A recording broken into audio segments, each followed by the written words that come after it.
नमस्कार। BS science classes के YouTube channel में मैं भवानी सिंह राजावत आप सभी का हार्दिक अभिनंदन स्वागत करता हूँ। आज का मेरा वीडियो कक्षा 10 के विज्ञान विषय से संबंधित है, जिसमें हम पीएच के महत्व का भाग 4 पढ़ रहे हैं। अब से पूर्व के जो वीडियो थे उसमें हमने पीएच के महत्व भाग 1 में हमने देखा कि अम्लीय वर्षा का क्या कारण है। पीएच महत्व भाग 2 में हमने मिट्टी के पीएच के बारे में पढ़ा, और पीएच के महत्व भाग 3 का जो वीडियो था उसमें हमने हमारे पाचन तंत्र के पीएच के बारे में पढ़ा कि हमें बदहजमी क्यों होती है, खट्टी डकार आने का क्या कारण है।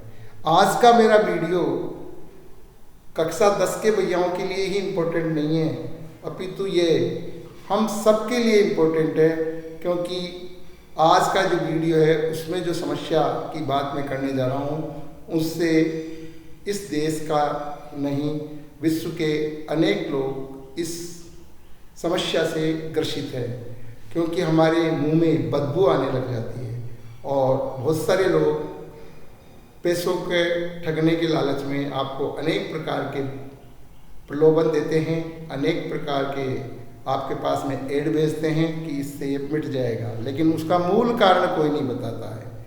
तो इसके मूल कारण की चर्चा भी आज के इस वीडियो में हम करेंगे। देखिए, मुंह में बदबू आने का या मुंह के इनेमल के खराब होने का मुख्य कारण होता है कि जब हम भोजन करते हैं तो हमारे दांतों की संरचना जो है वो इस प्रकार की होती है, ऐसे हमारे दांतों की स्ट्रक्चर होती है, तो उनके बीच में भोजन के कण फंस जाते हैं। जब उनके बीच में भोजन के कण फंस जाते हैं और यदि हम ढंग से दांतों की सफाई नहीं करते तो ये भोजन के कण जब यहाँ फंसे रहते हैं तो जीवाणु इनको सड़ा गला करके अम्ल उत्पन्न कर देते हैं, और उस अम्ल के द्वारा दांतों का इनेमल जो है वो खराब हो जाता है और धीरे धीरे हमारे दांत उससे खराब होने लग जाते हैं और दांतों का क्षय प्रारंभ हो जाता है और लगातार मुंह से बदबू आती रहती है। तो उस समस्या के समाधान के लिए हमको क्या करना चाहिए वो भी आपको इस वीडियो में दिखाया जाएगा। सबसे पहले हम बात करते हैं कि आखिरकार हमारे ये जो दांत हैं, ये दांत जो है, इन दांतों का इनेमल किस चीज़ का बना होता है। तो दांतों का इनेमल हमारा बना होता है, दांतों का इनेमल जो है वो हमारा, जिसको हम दांतों का बल्ब भी कह देते हैं, ये दांतों का इनेमल हमारा कैल्शियम हाइड्रोक्सी एपेटाइट का बना होता है। ये बना होता है हमारा कैल्शियम हाइड्रोक्सी एपेटाइट का। ये कैल्शियम हाइड्रोक्सी एपेटाइट क्या होता है? ये पदार्थ कैल्शियम फास्फेट का क्रिस्टलीय रूप है। कैल्शियम फास्फेट जो है उसका कौन सा रूप है? ये क्रिस्टलीय रूप। कैल्शियम फास्फेट जो है उसका अणुसूत्र आप जानते हो, Ca3PO4 का होल ट्वाइस। ये कैल्शियम फास्फेट जो है, इस कैल्शियम फास्फेट का अणुसूत्र है। इस कैल्शियम फास्फेट का अणुसूत्र जो होता है वो होता है Ca3PO4 का होल ट्वाइस। ये इसका अणुसूत्र है। यानी अगर हम इसका अणुसूत्र देखें, इसका अणुसूत्र जो होगा वो होगा Ca3PO4 का होल ट्वाइस। ये इसका अणुसूत्र है। तो ये पदार्थ कैल्शियम फास्फेट का क्रिस्टलीय रूप है और ये शरीर में पाया जाने वाला सबसे कठोरतम पदार्थ है। यानी ये शरीर के भीतर जो पदार्थ पाए जाते हैं उनमें शरीर का सबसे कठोर पदार्थ है। ठीक है, तो यह शरीर का सबसे कठोर पदार्थ है, सबसे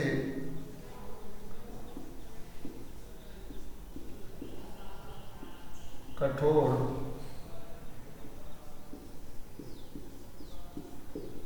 पदार्थ है, यानी ये सबसे ज़्यादा कठोर पदार्थ है और ये जल में नहीं घुलता है। सबसे बड़ी विशेषता इसकी है कि यह जल में नहीं घुलता है, जल में नहीं घुलता है, यानी ये जल में नहीं घुलेगा, जल में घुलता नहीं है ये जल में नहीं घुलता है। परंतु होता क्या है,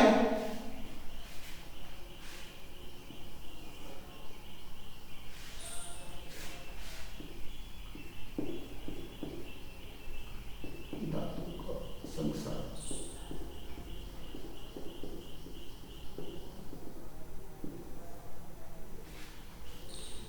परंतु जब मुंह का पीएच मान, परंतु जब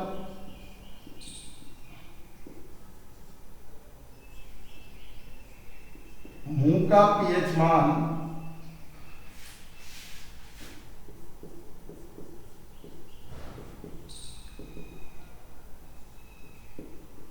5.5 से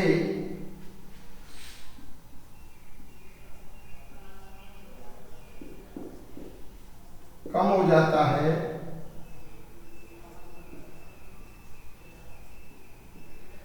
तब दांतों का इनेमल,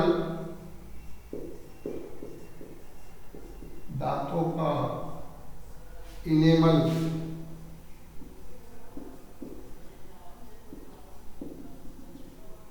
संक्षारित होने लग जाता है,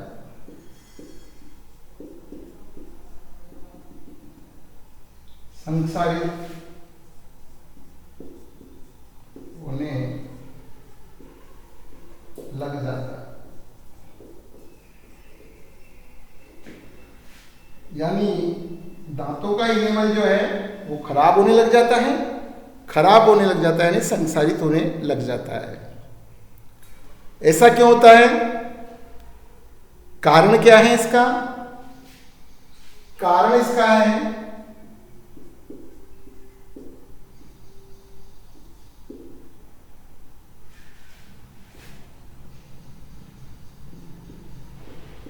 दांतों में फंसे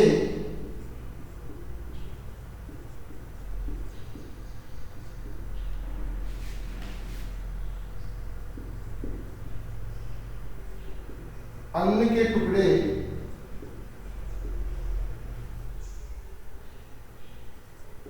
दांतों में फंसे अन्न के टुकड़ों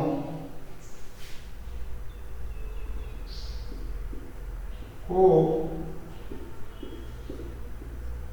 सड़ा गलाकर जीवाणु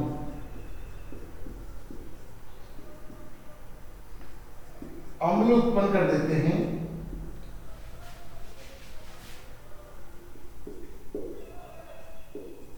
अम्ल उत्पन्न कर देते हैं, अम्ल उत्पन्न कर देते हैं जिससे जिससे मुंह का पीएच मान, जिससे मुंह का पीएच मान, जिससे मुंह का पीएच मान 5.5 से कम हो जाता है, 5.5 से कम हो जाता है, कम हो जाता है, यानी मुंह का पीएच मान जो है 5.5 से कम हो जाएगा, पूरा माध्यम अम्लीय हो जाएगा और दांतों का इनेमल उस अम्लीय माध्यम में उस अम्ल के प्रभाव से खराब होने लग जाएगा, यानी ये कैल्शियम हाइड्रोक्सी एपेटाइट जो है ये संसारित होने लग जाता है। इसकी वजह से ये दंत क्षय होने लग जाता है, दांतों का क्षय होने लग जाता है। इसका उपचार क्या है? उपचार जो है वो उपचार है क्षारीय पदार्थों युक्त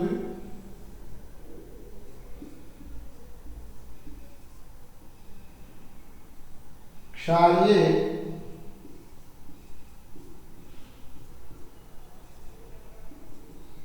पदार्थों युक्त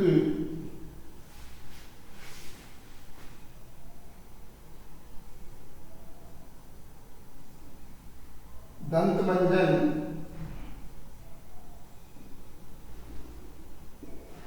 या पेस्ट का उपयोग करने से, दंत मंजन या पेस्ट का उपयोग करने से मुंह का अम्ल उदासीन हो जाता है। मुंह का अम्ल क्या हो जाएगा? उदासीन हो जाता है। मुंह का अम्ल उदासीन हो जाता है। मुंह का अम्ल क्या हो जाता है? उदासीन हो जाता है। यानी मुंह का अम्ल जो है इस दौरान क्या हो जाएगा? उदासीन। मुंह का अम्ल जब उदासीन हो जाएगा तो ये अम्ल दांतों पर बुरा प्रभाव नहीं डाल पाएगा।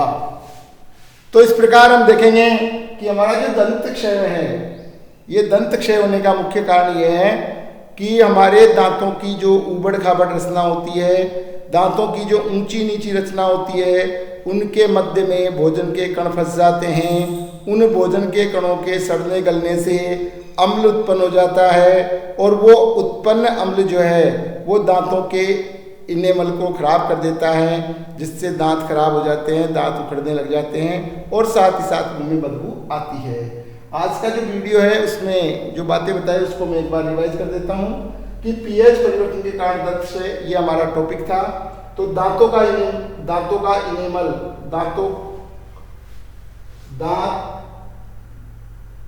का इनेमल बना होता है। अब दांतों का इनेमल किससे बना होता है? दांतों का इनेमल निम्न का बना होता है।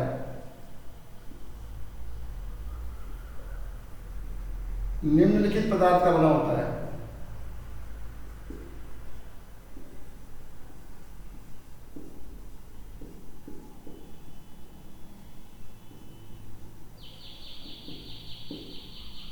दांतों का जो इनेमल है वो निम्नलिखित पदार्थ का बना है।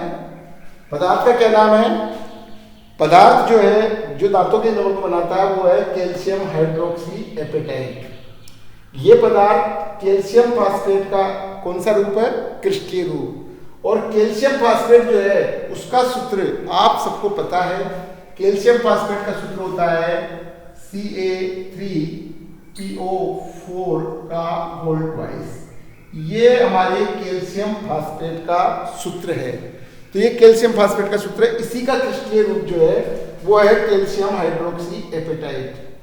ये पदार्थ कैल्शियम हाइड्रोक्सी एपेटाइट जो है ये शरीर का सबसे कठोर पदार्थ है। इसलिए बोर्ड के एग्जाम में प्रश्न पूछा जाता है कि शरीर का सबसे कठोर पदार्थ कौन सा है। तो याद रखो, शरीर का सबसे कठोर पदार्थ जो होता है वो होता है कैल्शियम हाइड्रोक्सी एपेटाइट। साथ ही साथ संसार का सबसे अधिक शरीर के बाहर स्थित जो कठोर पदार्थ है वो है हीरा। तो दोनों ही आपके पाठ्यक्रम में, इसलिए ध्यान रखना है। तो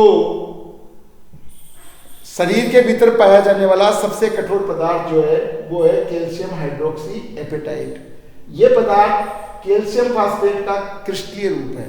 कैल्शियम फास्फेट का कौन सा रूप है? ये क्रिस्टलीय रूप। ये शरीर का सबसे कठोर पदार्थ है। तो ये प्रश्न पूछा जाता है क्योंकि बोर्ड के हम विद्यार्थी हैं, तो बोर्ड में ये पूछा जाता है। तो आप इसको अच्छी तरह से नोट कर लें। ये जल में नहीं घुलता है। इसकी ये विशेषता है कि ये जल में नहीं घुलेगा, जल में नहीं घुलता है ये। परंतु मुंह का पीएच मान अगर 5.5 से कम हो जाता है, यदि मुंह का पीएच मान 5.5 से कम हो जाएगा तो हो जाता है, तब दांतों का इनेमल संसारित होने लग जाता है इसकी वजह से। तो दांतों का इनेमल यानी वही calcium hydroxyapatite, calcium hydroxyapatite जो है वो क्या होने लग जाएगा, वो कैल्शियम हाइड्रोक्सी एपेटाइट जो है वो खराब होने लग जाता है, जिसे हम दांतों का बल्ब या दांतों का इनेमल खराब होना कहते हैं। यानी हमारी दांतों की सफ़ेदी गायब हो जाती है। और इसी का फ़ायदा उठा करके टूथपेस्ट, टूथ मंजन बनाने वाली कंपनियां बहुत सारे ऐड देती है। कारण क्या है इसका? इसका कारण है कि दांतों में फंसे अन्न के टुकड़ों को सड़ा गलाकर जीवाणु अम्ल उत्पन्न कर देते हैं, जिससे मुंह का पीएच मान 5.5 से कम हो जाता है। यानी अगर हम भोजन करने के बाद उचित रूप से सही ढंग से ब्रश नहीं करते, मंजन लगा के ब्रश नहीं करते, तो हमारे मुंह में फंसे हुए भोजन के कण वहाँ रह जाते हैं, दांतों की सफाई ढंग से नहीं होती है और परिणाम स्वरूप वो दांतों में फंसी हुई गंदगी, दांतों में फंसे हुए भोजन के टुकड़े जीवाणुओं के द्वारा सड़ा गला करके उनसे अम्ल उत्पन्न किया जाता है और वही अम्ल हमारे ये दांतों के इनेमल को खराब करता है। यानी हमारा जो दांतों का इनेमल कैल्शियम हाइड्रोक्सी एपेटाइट का बना हुआ है उसको वो संसारित कर देते हैं। इसका उपचार क्या है? उपचार इसका है कि क्षारीय पदार्थों युक्त दंत मंजन या पेस्ट का हमें उपयोग करना चाहिए। तो ये जो हमें वो हल्के क्षारीय होंगे, क्योंकि ज़्यादा क्षारीय होने पर तो हमारे मुंह में ये नुकसान पहुंचा देंगे क्योंकि वो भी संसारित करते हैं। तो हल्के क्षारीय पदार्थ दंत मंजन या पेस्ट का उपयोग करने पर मुंह का अम्ल उदासीन हो जाता है और जब मुंह का अम्ल उदासीन हो जाता है तो मुंह में आने वाली बदबू जो है वो समाप्त हो जाती है, दांतों का इनेमल सुरक्षित रह जाता है। आज का जो वीडियो है उसमें इतनी जानकारी है। आप में से अभी तक जिस किसी भैया ने मेरा YouTube चैनल जिसका नाम है BS साइंस क्लासेज उसको लाइक और सब्सक्राइब नहीं किया हो तो अवश्य कर लें, ताकि आने वाले वीडियो आपको मिल सकें और बोर्ड परीक्षा में आपको 100% अंक 100 अंक प्राप्त हो सके। इतनी ही जानकारी के साथ जय हिंद, जय भारत।